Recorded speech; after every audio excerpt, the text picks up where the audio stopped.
seorang yang hendak menunaikan ibadah puasa, maka Allah Subhanahu wa taala memberikan pesan kepadanya, juga kepada setiap muslim beriman yang hendak berpuasa, agar tidak main-main dan menganggap ringan kesempatan Ramadan yang Allah berikan pada hidupnya, karena belum tentu nikmat itu akan diterima oleh setiap hamba, atau mungkin bisa berulang di kesempatan yang berikutnya. Tidak setiap orang bisa mendapatkan nikmat Ramadan, dan tidak setiap yang telah mendapatinya akan mengulangi di masa yang akan datang. Karena itu para sahabat Nabi SAW, begitu selesai kemudian mendapati Ramadan, maka banyak di antara mereka bahkan di penghujung Ramadan itu mengalirkan air matanya. Mereka menangis, berharap, ya Allah, kalau bisa jangan berhenti ya Allah, besok Ramadan lagi, lusa Ramadan lagi, pekan depan Ramadan lagi, kalau perlu setiap hari Ramadan ya Allah. Saking inginnya semua waktu itu Ramadan. Dan kita diberikan kesempatannya. Dan mereka tahu belum tentu tahun depan bisa berjumpa. Karena itu semua bermujahadah ketika akan tiba Ramadan. Dan begitu tiba Ramadan, maka kalimat la'allakum itu digunakan dengan sepenuh jiwanya.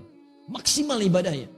Kata Ibnu Abbas radhiyallahu ta'ala anhuma, saya belum pernah melihat Rasulullah semulia ini dalam ibadahnya, selembut ini dalam sedekahnya, sebanyak ini dalam pemberiannya, kecuali saat Ramadan. Sampai angin yang berhembus sepoi-sepoi pun itu kalah amalannya oleh Nabi.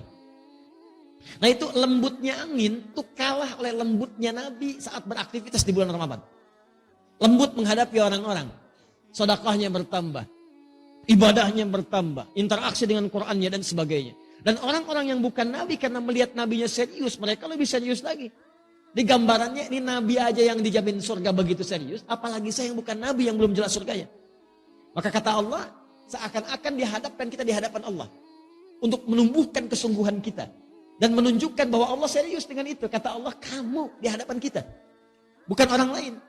Ini bukan orang yang disebut, maaf, bukan orang yang di zaman Nabi, bukan orang di masa sahabat, bukan orang di masa tabi'in. Tapi kata Allah, la'allakum, kumnya masih ada di depan kita. Tatakun, kamu, tanpa batas. Kata Allah, kamu mesti serius ya, karena saya pengen kamu bertakwa. Kamu mesti berubah. Kamu mesti jadi hamba yang taat. Mesti ada perbedaan ketika kamu lahir dengan kamu pulang. Saya ingin tingkatkan takwa kamu. Kalau Anda hafal Quran, demi Allah saya katakan, begitu disebut takwa, itu bisa berlinang air mata Anda. Karena ayat takwa selalu terkait dengan nilai kebaikan. Ketika Allah sebutkan takwa, maka Allah ingin tanamkan kebahagiaan. Kamu tingkatkan takwa supaya bahagia. Jadi ketika Anda dilatih takwa saat Ramadan, la'allakum tattaqun, supaya kamu takwa. Anda tanya, kenapa ya Allah? Kata Allah, saya pengen kamu bahagia. Ayo takwa. Wa may yattaqillaha yaj'al lahu makhraja wa yarzuqhu min haitsu la yahtasib. Ketika takwa meningkat kepada Allah, kata Allah, maka aku mudahkan hidupmu. Aku berikan solusi, aku limpahkan rezeki kepadamu. Makanya ketika Allah katakan la'allakum tattaqun, ayo serius supaya hidup kamu mudah. Ayo serius supaya rezeki kamu berlimpah. Ketika Anda puncaknya mengatakan takwa, Allah katakan wasari'u ila maghfiratin min rabbikum wa jannatin 'arduha as-samawati wal ardu 'iddat lil muttaqin. Saya telah siapkan bagi orang takwa. Apa itu? Saya telah siapkan surga yang tak bernilai dunia.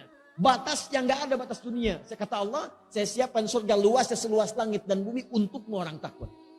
Jadi orang takwa itu, kata Allah, yang berhasil menunaikan ibadah puasanya, bukan sekedar meningkat takwanya, sholatnya, infaknya, Al-Qurannya, bukan sekedar di Ramadan.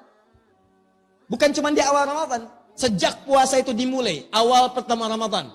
Begitu satu Ramadan muncul, tunaikan tarawihnya, maka dia sudah siap dengan kurikulumnya. Malam ini saya akan tarawih di tempat A.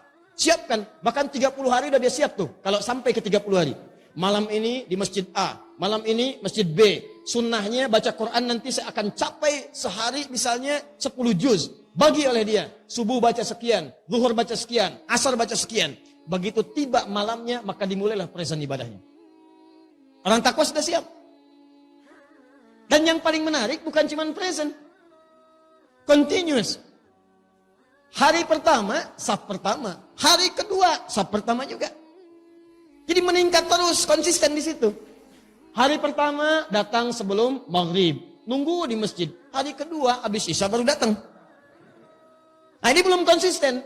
Jadi kalau Anda ingin disebut dalam golongan yang ini mujahadah ini, yang serius ini dipertahankan sampai pertengahannya. Masya Allah, hari pertama, saf depan. Hari kedua, saf depan. Hari ketiga, saf depan. Hari keempat, saf depan. Hari kelima, saf depan. Sampai hari terakhir, saf depan. Nah, itu yang terbaik.